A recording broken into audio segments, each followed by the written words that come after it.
specialty back in the day. In fact, you're sitting in the original FredBear's Pizza right now. Is that neat? The owners of this location sold the property to Fright Incorporated while they're looking for a place to build their new attractions. So what a coincidence that the old pizza place was here. How perfect for an old creepy restaurant to be in this exact area. The land was very cheap too. I mean, the building was so messed up that they had to either destroy it or attempt to renovate it. Of course, they were going bankrupt, so they decided to try selling it, leading to where you currently are. Speaking of the building being in poor condition, we've had to work in renovating parts of it already. Almost everything is complete, but the power died shortly after we started renovating. We've resorted to using a generator, so make sure you don't run out of generator energy. If you do, just try to find a flashlight or something. It's looking pretty spooky in there, so good luck with that. Oh man. Oh yeah. I guess I have to read the safety packet to you. Alright. Welcome to FredBear's Fright, the latest and greatest horror attraction featuring actual relics from the original diners, where mysteries about the events were tragic but not certain. In case of any sort of injury or harm inflicted by an animatronic occurs, we are not to be held responsible, as it is your own fault doing so. If the chance of a person has turned up missing or has a fatal event happened within our premises, the location of that event will be cleaned up after the attraction's running hours, blah blah blah. What a bunch of nonsense. I mean, I could understand injuries if someone was just plain old dumb with our equipment, but to die in our building, that's ridiculous. Our animatronics should be just fine. Anyways, let's finish up on how you have to work the place. So to your left, you have a big old door thing from the old FredBear's Pizzeria. It's used to close off guests while they're playing the flashlight game next to your office. It makes a cool transition from when they leave the game and enter the office. And finally, to your right, you have a false vent that you can shut once the guests have exited. We don't want them coming back through, or something like that? I don't know. Alright, I'll leave you to it now. See you on the flip side.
Fright.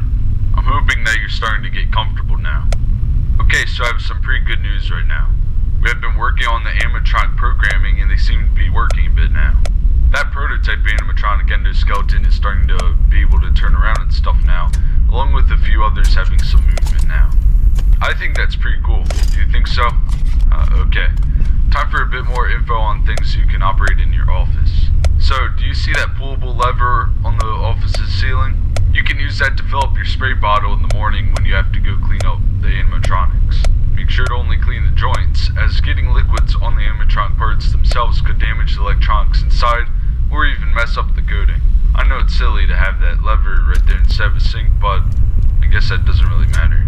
Okay, you have a camera system to look at on your laptop, which also is a half-restored thing from FredBear's. You can check the rooms as people go through the attraction, and make sure that no one goes into the attic or somewhere they shouldn't be. Also keep an eye on prototype. It seems to move a bit at random times, so just look at it from time to time to make sure it doesn't fall over. Then there's an animatronic moveset operator to the right of your office, which is still a work in progress. That should eventually make an animatronic do something spooky when you enter a certain code. All this stuff should be complete in nearly a week. So if something doesn't work correctly, or you see some boxes laying around, those things will be worked on. Programming the animatronics and working on the building functions will be our top priority over the next couple of days. Alright, I'll be getting some shut-eye. Good night.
So the programming of the animatronics is getting closer to being right for the attraction. It's not perfect, but we're getting there. So Cam 2A should be getting worked on tomorrow along with the animatronic AI operator. Heck, I may even come in tomorrow night to start working on it myself. It's pretty exciting seeing this place coming together so nicely. The generator also should be getting replaced in several days for a fully working electrical system. So operating the facility should become much easier. Like you, right? Anyways, I've wanted to go over some explanations of things we've done within the facility, just in case you weren't already aware. So, we actually had to find those Spring Freda who's at animatronics at some old diner off in the middle of nowhere. In fact, they're already pretty messed up looking when we found them. Apparently some other company started fixing them up for some type of attraction, but it got burned up or something. The person who tried fixing them up did a lousy job on them anyways. Oh well, at least we got the hand puppets. They aren't really scary at all, but they do fit in with the attraction. So far we've set up the facility to go in a path starting at the first location, then ending at the last Freddy Fazbear's.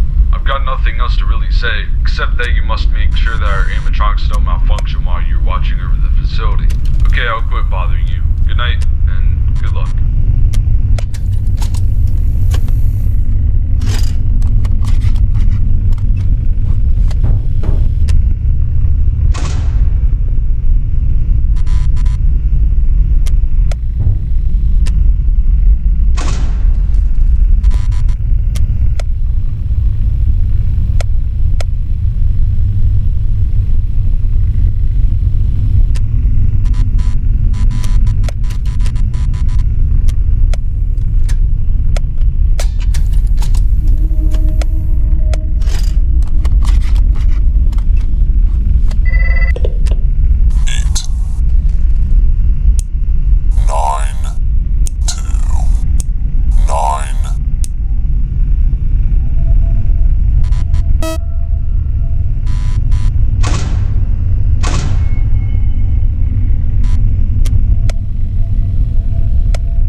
knew you could do it. Hey, listen, I may not be around to send you a message tomorrow. It's been a bad night here for me. I'm kind of glad that I recorded my messages for you when I did. Hey, do me a favor. Maybe sometime you could check inside those suits in the back room. I'm going to try to hold out until someone checks. Maybe it won't be so bad. Yeah, I always wondered what was in all those empty heads back there. You know. Oh no.